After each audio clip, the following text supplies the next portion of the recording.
Hi, welcome to the 13th floor. I'm Marty Duda, and today we're at the Civic Theatre on the first day of the New Zealand International Film Festival, and with me is Alice Foulcher, who is the star and co-writer of That's Not Me, which is an Australian comedy that's being featured at the film festival. So welcome. Thanks Marty. Thanks for coming around. You said this is your first time in the North Island in New Zealand. It is, yeah. So we got into Auckland last night, but I have been to Christchurch before in Queenstown. Yeah. Very good. Yeah. Well, welcome to Auckland and the film festival. Should be a good one this year. Now, I've had a chance to see the film, and I loved it, I must say. Thank you. We always like to hear that. No, it was, I don't know, I had, judging by the write-ups and the blurbs that I saw, it gave me one expectation, but it was different when I watched it, and it was for the better. So, because I thought at first it was going to be kind of silly, but it actually is a fairly serious comedy. Yeah, we try and use comedy as a kind of Trojan horse to talk about something a little bit more interesting or something with a bit more depth. But certainly the way that we've kind of pitched it is a comedy so that people can come see it because it's fun, and it is fun, but it is also quite heartfelt, I think. Yeah. So for folks who aren't aware of the film and what it's about, just give a little synopsis. Sure. So the film's about Polly, who's an aspiring actress in Melbourne, and she has an identical twin sister, Amy, who we don't really see for most of the film, but she's also an actor and becomes famous over the course of the film. So we follow the unsuccessful twin, Polly, as she starts to get recognised everywhere as Amy and scrambles to try and catch up or make a name for herself. Yeah, and you play the lead character and her sister. I do, yeah. Actually, now it's my twin sister, Lily. Don't mess with me. And it's you and your husband. Correct. Gregory Erdstein, who have written the film, and he directed it. What brought you to this subject matter? Why did you decide that this was the film you wanted to write? I think thematically we were interested in the idea of us being a part of a generation who've been raised to believe that we can all be famous actors or rock stars, and then as you get further into your 20s, having to readjust those goals as you realise that not everyone can be a famous rock star or actor or whatever. So that was the kind of thematically what was interesting to us at that time in our lives as well.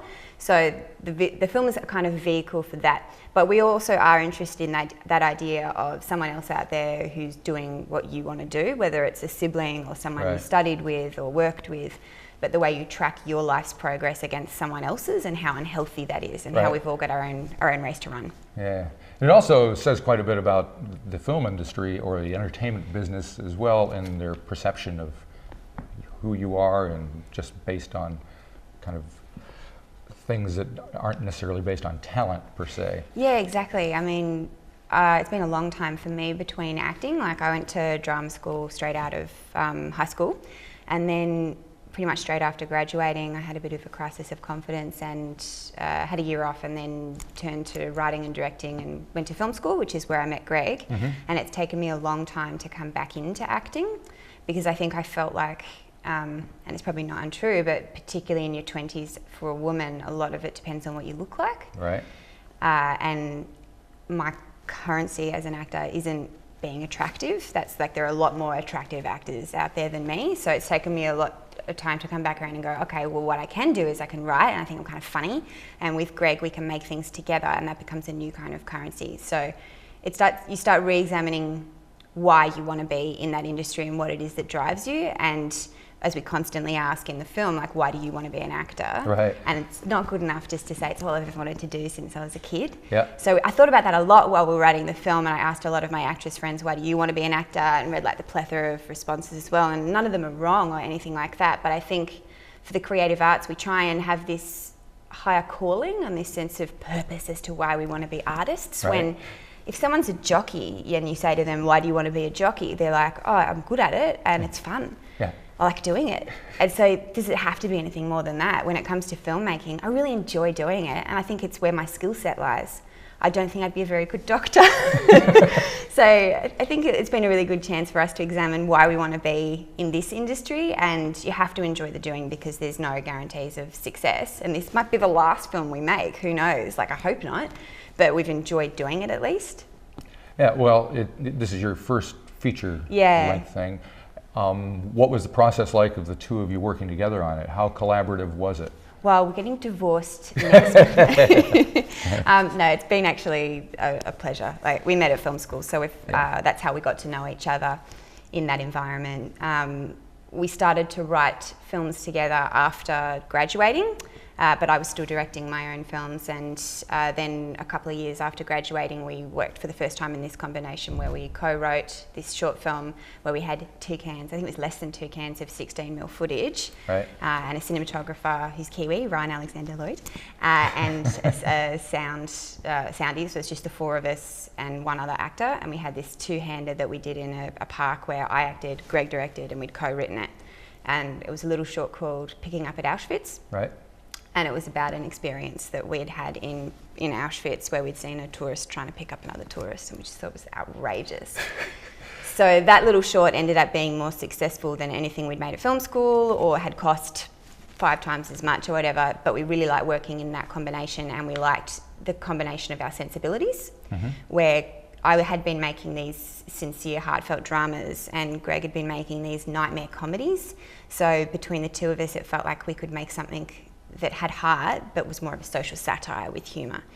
So that was the first time we started doing that, and found that we work really well in that combination together, and we enjoy being on set together in that combination, and we made a few more short films like that and then wrote the feature. So it's been a really good process, and we don't argue on set. I mean, we might bicker on occasion, but it'll be one little thing and then you'll get over it like that. It'd be like, no, I disagree. Okay, all right, moving on. Like, we don't hold grudges. Right, so, right. Yeah. No, that's good. Otherwise you'd never get anything done.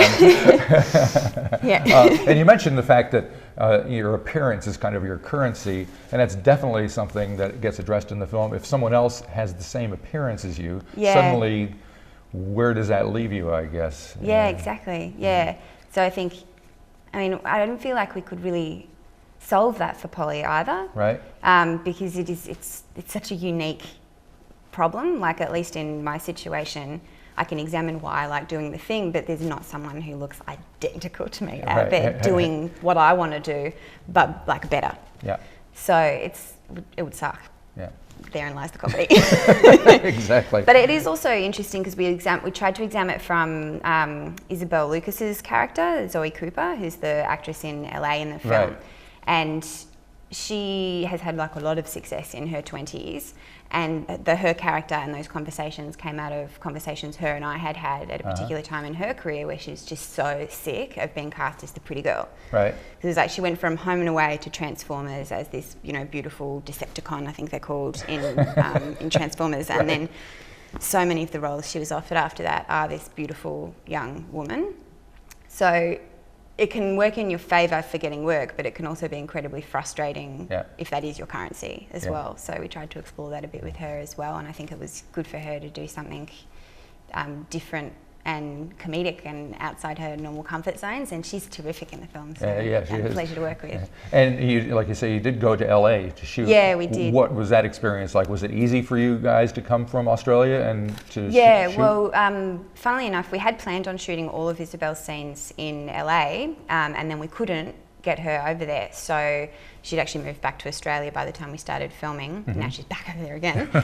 But we filmed all of her scenes over her Christmas break, right? Because everyone in the film worked on deferred contract payments, so we couldn't in good conscience take her away from paid work, potential paid work. So she worked with us over 2 days over Christmas in Melbourne. So all of her scenes are in Melbourne. But all of the things you see around it are just me, Greg, and our DOP, Shelley Farthing-Dorr, and we went to LA and just filmed that stuff on the fly. And I think people in LA are pretty used to seeing cameras around because no one really batted an eyelid. And I think the only person that said something to us was like, "Oh, you're using a Alexa Mini or whatever the camera name was." It was just like gear talking with Shelley. There was no one saying, "What are you filming here?" And we were filming on the Hollywood Walk of Fame. We were in very populated, busy areas. I think it's a tourist. Everybody's got cameras anyway. Everyone's packing cameras. I mean, you should see tourists with their 5Ds these days looks pretty much as impressive as the Alexa. So yeah, it was actually pretty easy. I was really sick at the time, so I was personally struggling a bit. I just get sick every time we go on holidays, so yeah, it just happens. I think we were a bit nervous about filming on Venice Beach because we'd heard that there's a lot of security around that area that crack down because people do try and film things on the fly there a lot. So we just got the establishing shot and got back in the car. Kind of guerrilla filmmaking a little bit. And their music plays a little bit of there's some cool stuff. I heard Courtney Barnett in there, and I'm a big fan of hers. So me too. We were really lucky. We really wanted the film to express the local Melbourne and Australian music scene as much. We wanted it to capture a time and place because like our favourite films tend to capture that time and place's music as well, so it was really important to us. So we've got Dick Diver, Twerps, Ooga Boogers, Sugarfed Leopards, like a whole lot of really cool Australian music. The Courtney Barnett one we got for Steel, thank God, because she'd be really expensive otherwise. Because our producer produced 2 of her film clips. Great. And our editor edited them. So we had some good ins there, and we're big Courtney fans, so we were delighted to get that song. So the film has played once in the States and once in... We premiered at the Santa Barbara Film Festival, and we've done another couple in the States since, like Palm Beach, Phoenix, another one in LA called the Cinema at the Edge. And then in Australia, we premiered at the Sydney Film Festival last month, which was terrific. And next up is Melbourne, MIF, and then Biff in Brisbane. Miff and Biff. Miff and Biff. And then we release in cinemas in Australia after that. And I assume you've sat in and watched audiences. Yeah, I sit it right up the back. Were the reactions happening when and the way you wanted them to?